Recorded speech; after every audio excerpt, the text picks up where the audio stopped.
Bonjour. Donc suite à la vidéo sur l'atome, petite vidéo sur la molécule, donc toujours encore au collège comme on peut le voir.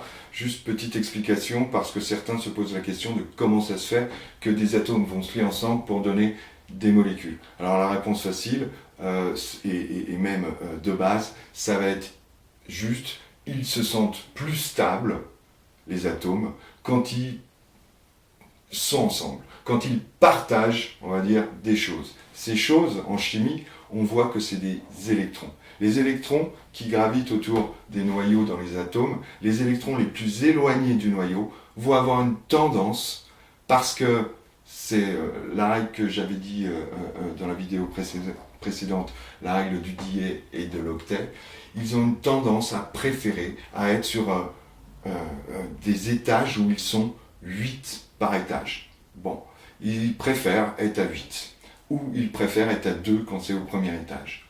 Et le tout va être que ces atomes vont se lier parce que cette règle. Alors on va essayer de faire un petit schéma pour comprendre.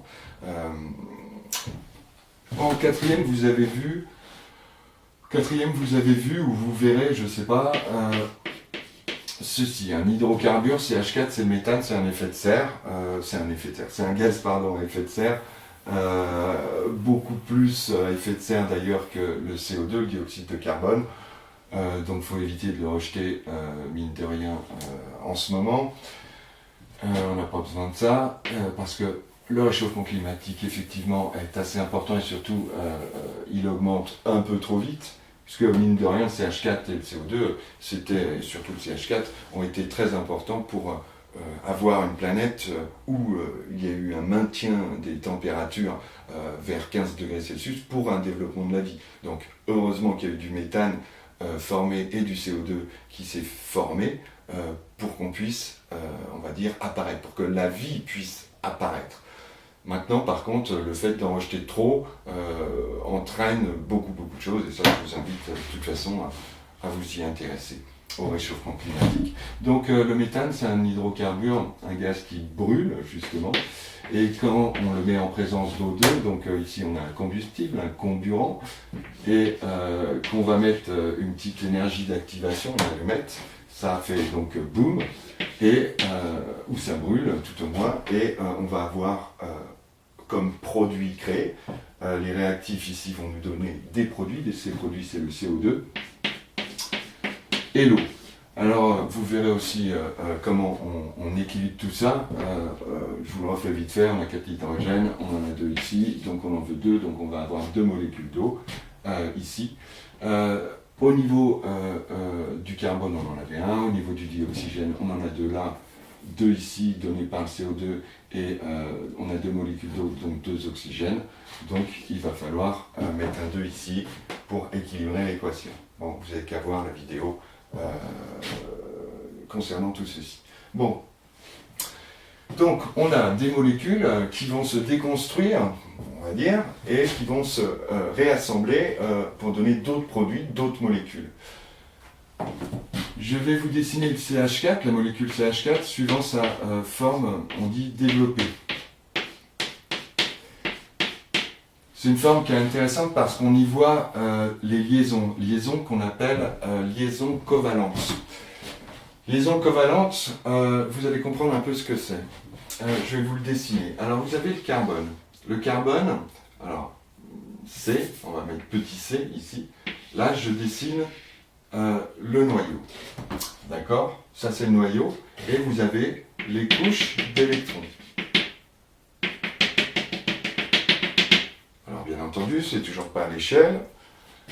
Ici donc notre noyau de carbone et ses électrons. Alors le noyau de carbone, il a comme numéro atomique, le carbone a comme numéro atomique 6, donc il a 6 protons à l'intérieur, et donc 6 charges positives qui sont neutralisées par 6 charges négatives données par les électrons. Donc on a 6 électrons.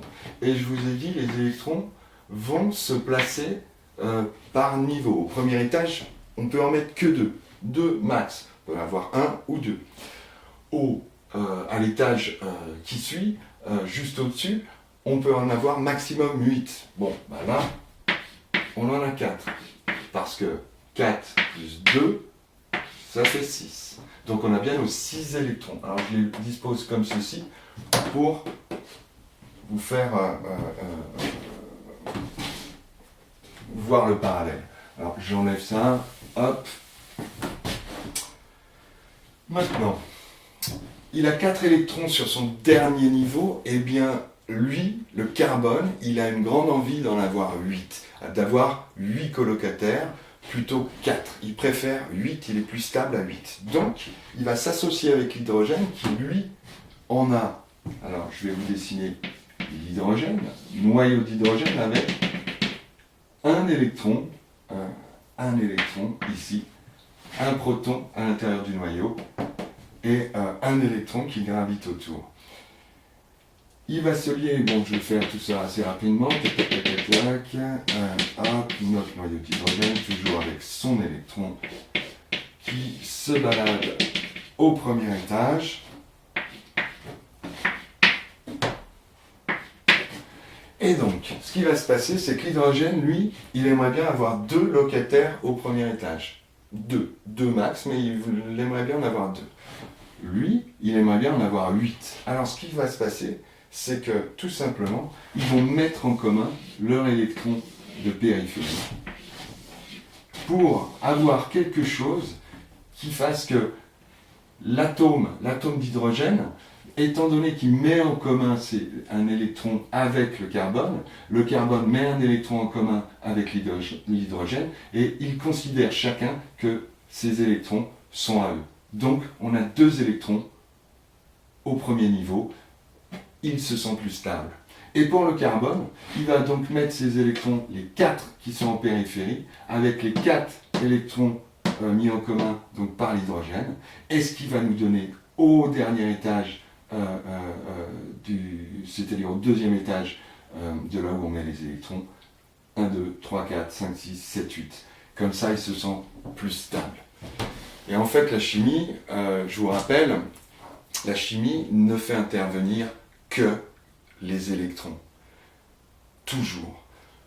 Chose que j'ai peut-être pas dit au niveau des atomes. Les atomes, chaque atome possède un numéro atomique bien distinct. Chaque atome va avoir un nombre de protons déterminé. Si jamais on ajoute un proton ou on enlève un proton, eh bien, vous n'avez plus le même atome. Exemple, l'azote, c'est un atome qui possède 7 protons. Si vous enleviez un proton de son noyau, vous obtiendrez 6 protons, et donc l'azote deviendrait du carbone. Et si l'azote, on arrivait à lui donner un proton de plus dans son noyau, eh bien, il deviendrait de l'oxygène qui possède, lui, 8 protons. En chimie, on n'intervient jamais sur le noyau des atomes. En chimie, on n'intervient que sur les électrons. On fait réagir des atomes ensemble, bien distincts, qui sont conservés durant une réaction chimique. Les réactifs dans une réaction chimique possèdent un certain nombre d'atomes qu'on va retrouver entièrement dans les produits. Même si les molécules sont différentes, les substances différentes entre les réactifs et les produits, si vous comptez le nombre d'atomes, vous aurez le même nombre d'atomes de chaque élément qui est en jeu dans la réaction chimique. Et cette déconstruction de molécules et cette reconstruction de molécules différentes des produits, en fait, vont être tout simplement un jeu de liens entre les électrons de l'un et de l'autre, des atomes, en fin de compte, les électrons qui se trouvent le plus éloignés de l'atome. D'accord ? Un peu comme ceci.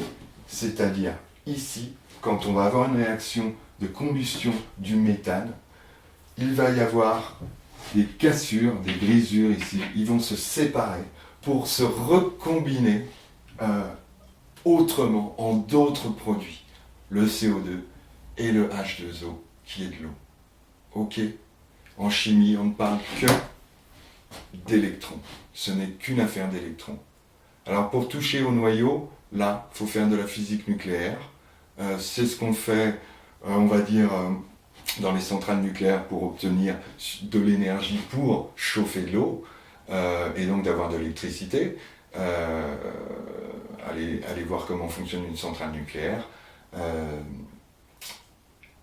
Donc là, au niveau de la centrale nucléaire, c'est ce qu'on appelle la fission de l'atome. Vous prenez un gros atome d'uranium qui possède un certain nombre, alors uranium 235, qui possède un certain nombre de protons, un certain nombre de neutrons, mais il a beaucoup plus de neutrons que de protons, et il est assez instable parce qu'il est très gros. Et donc naturellement, c'est ce qu'on appelle la radioactivité, il va se casser, c'est ce qu'on appelle la fission de l'atome, pour donner d'autres éléments chimiques, plutonium je crois, et autres. Bon, je ne suis pas un expert là-dedans. Pour ce qui est d'une autre manière de changer, d'intervenir sur le noyau de l'atome, vous pouvez aussi faire référence à ce que vous avez dans le Soleil, la fusion nucléaire, c'est-à-dire des éléments plutôt simples, hydrogène, hélium, qui vont fusionner pour donner des éléments plus lourds, avec plus de protons à l'intérieur. Mais nous, en chimie, ce que vous verrez donc au collège et même certainement au lycée, vous allez surtout voir des réactions chimiques, des réactions donc qui ne cassent pas, qui ne détruisent pas des éléments chimiques, mais qui les combinent par réaction chimique, qui vont les combiner, décombiner. D'accord ? Bon. À vous de réfléchir un petit peu à tout ça. C'était juste une petite introduction pour la suite de vos études. Merci et au boulot.